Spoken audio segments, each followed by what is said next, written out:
Hello, मेरा नाम मोहम्मद वकास हसीब है और मैं फिज़िक्स का एक स्टूडेंट हूँ। फिज़िक्स की एक बहुत ही इम्पॉर्टेंट प्रॉब्लम है जो फिजिसिस्ट डिफरेंट लेवल्स पर नेचर को मॉडल करने के लिए यूज़ करते हैं, और वो है सिंपल हार्मोनिक मोशन। ऐसी मोशन जो अपने आप को बार बार रिपीट करती है, टू एंड फ्रो मोशन। अब उसका ये सेटअप हम देखेंगे कि वो हमें स्कूल लेवल से यूनिवर्सिटी लेवल तक कैसे पढ़ाई जाती है। तो जो सिंपल हार्मोनिक मोशन है उसका बेसिक जो स्टेप होता है, जो सेटअप है, वो इस तरह का होता है कि हमारे पास एक मास है और वो किसी स्प्रिंग के साथ या पेंडुलम के साथ कनेक्टेड है और ये किसी फिक्स सपोर्ट से कनेक्टेड है। तो जब हम इस पर फोर्स लगाते हैं तो इस स्प्रिंग में स्ट्रेच पैदा होता है।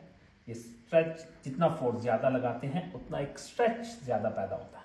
तो उससे एक रिलेशनशिप आता है कि जो फोर्स है वो डायरेक्टली प्रोपोर्शन है उस पोजीशन के। जितनी ज़्यादा फोर्स लगाएंगे उतना ज़्यादा स्ट्रेच पैदा होगा, अनलेस के वो जो फोर्स है वो टूट जाए।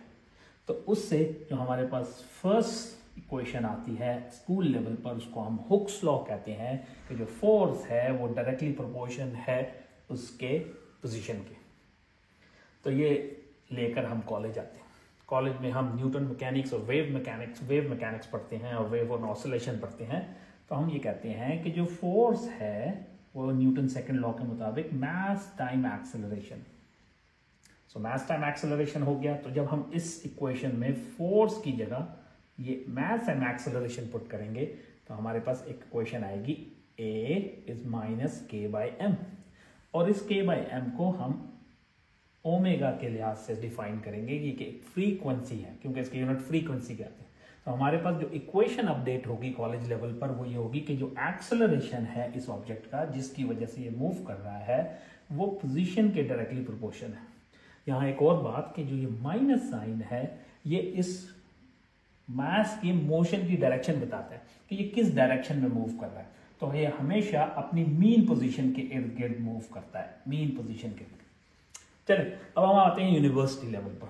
तो हम यूनिवर्सिटी में ये इक्वेशन अपने साथ लेकर आए और यूनिवर्सिटी में आके हमने कैलकुलस पढ़ी और डिफरेंशियल इक्वेशंस पढ़ी, और हमें ये मालूम हुआ कि जो ये एक्सेलरेशन है it is actually the second time derivative of the position. तो ये जब हमने एक्सेलरेशन को second time derivative of position put किया तो हमारे पास एक इक्वेशन आ गई जो कि सेकंड ऑर्डर डिफरेंशियल इक्वेशन है। और इसको जब हमने इस तरह लिख लिया तो ये एक सेकंड ऑर्डर डिफरेंशियल इक्वेशन है।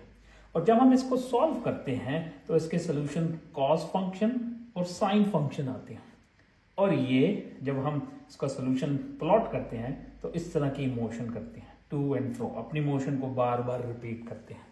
तो हमने इस वीडियो में देखा कि हम कैसे एक सिंपल प्रॉब्लम को स्कूल से यूनिवर्सिटी लेवल तक सीखते हैं, और इसको हम मिमिक कर सकते हैं एक्सपेरिमेंट से। कि अगर हम एक स्प्रिंग लें और उसको मैस अटैच कर दें और इस स्प्रिंग के साथ एक स्प्रे अटैच कर दें, तो जब हम ये मोशन करेगा ऊपर नीचे तो स्प्रिंग ऐसा फंक्शन प्लॉट करेगा।